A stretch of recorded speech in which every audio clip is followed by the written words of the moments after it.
Let us say our TestNG test case is having different test annotation. Again one more test annotation, again one more test annotation, and let's say it is one more test four test annotations, right? So the first test annotation is all about requirement launch the application, let's say some application, and the second test annotation is about some other requirement, that is login invalid credential,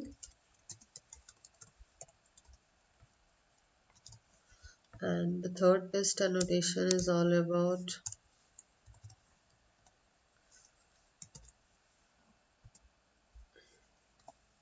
another one requirement, that is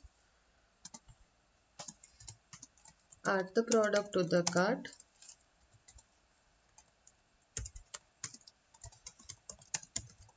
and the fourth test annotation is about the requirement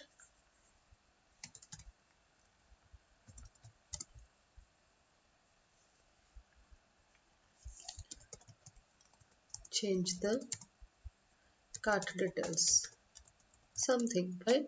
So now the whole we have multiple requirements to automate or test cases to automate, and those like we can able to do by using different test annotation. For example, you have done the automation for all these four requirements, and finally one of the requirement has been delete like removed from the client side. So how you will control this in your TestNG framework? Ignore you need to ignore the test.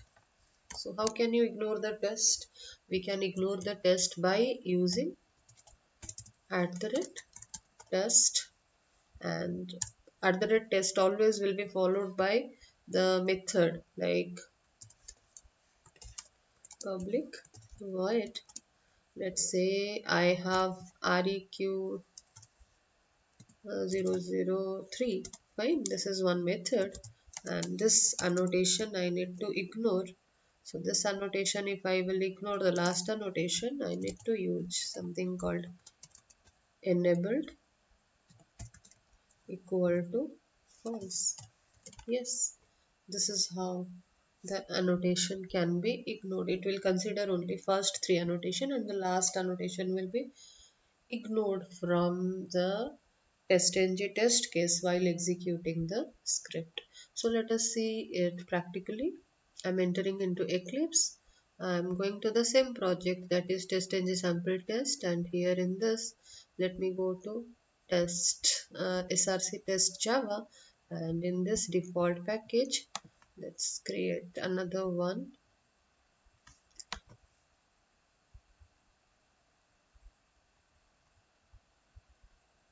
class, that is TestNG test case.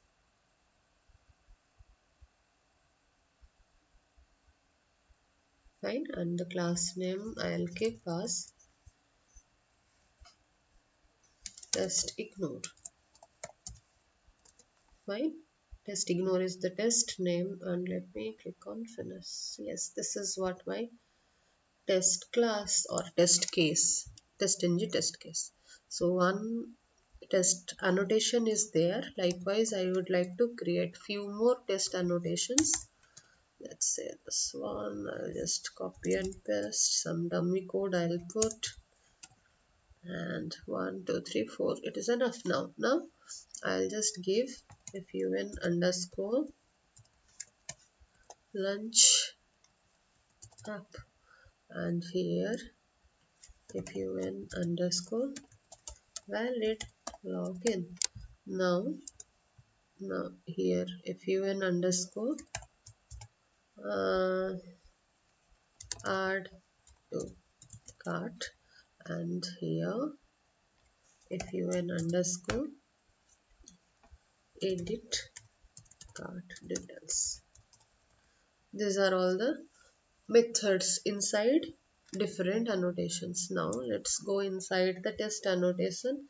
If even underscore lunch app is one of the method where we need to write. I'm not writing the code. I'm just writing some dummy code. I'm not integrating it into Selenium as of now.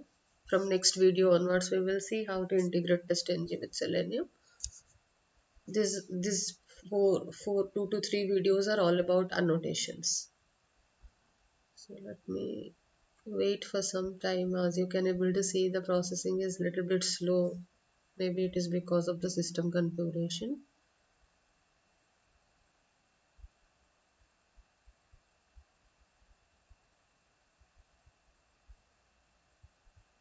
Yeah, so now I got it.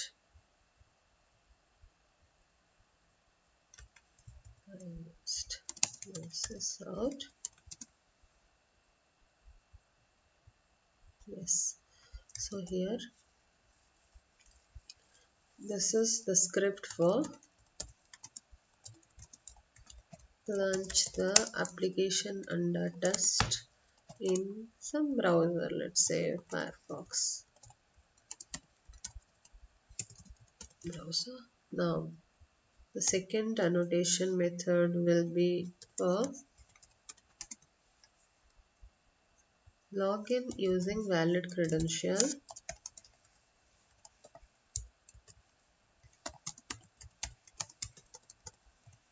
I'm writing the dummy code, guys, so don't worry about the sysout statement. Just understand the annotations and how it is working. So now this is add the product to cart, where you can assume the script has not been ready as of now. This out. Now this is edit the cart details. Fine, these are 4 annotations. Now as per the client request, this requirement has been removed. So at the time of execution, we need to ignore this annotation because the client has removed the requirement, right? So how can I ignore it? Enabled equal to false. Guys, it is enabled equal to false. At the rate test annotation bracket enabled equal to false. Fine. So this is how we can ignore the test. So that means ignoring the test means how many test annotations will execute when we will execute the test case, the TestNG test case. Only 3 annotations. First 3 annotations will be execute. Now let me just right click on the test case, that is test ignore, and let me run it as TestNG test. Yes, so this is TestNG test and I need to click on OK.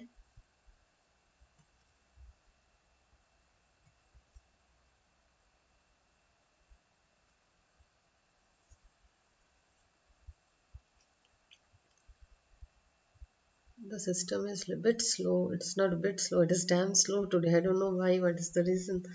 Let's wait for some time for execution.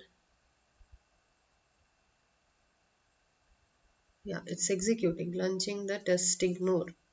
You can able to see here.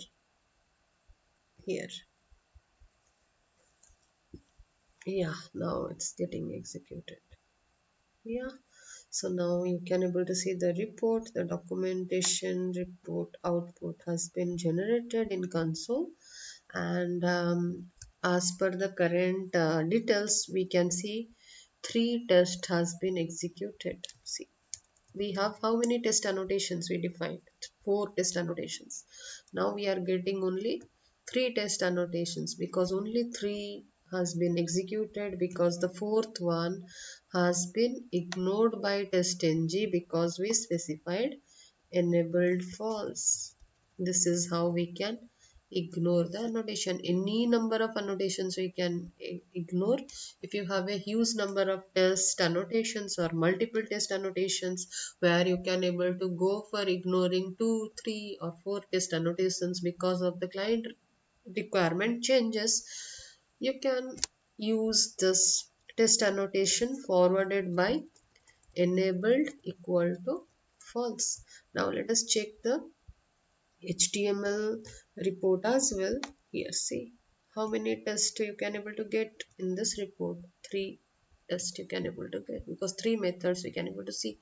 One method which is the part of the ignored annotation is not getting displayed in the part of execution status. It has been ignored completely while the TestNG is executing all the annotations. So I hope it is clear. Thank you so much for watching this video.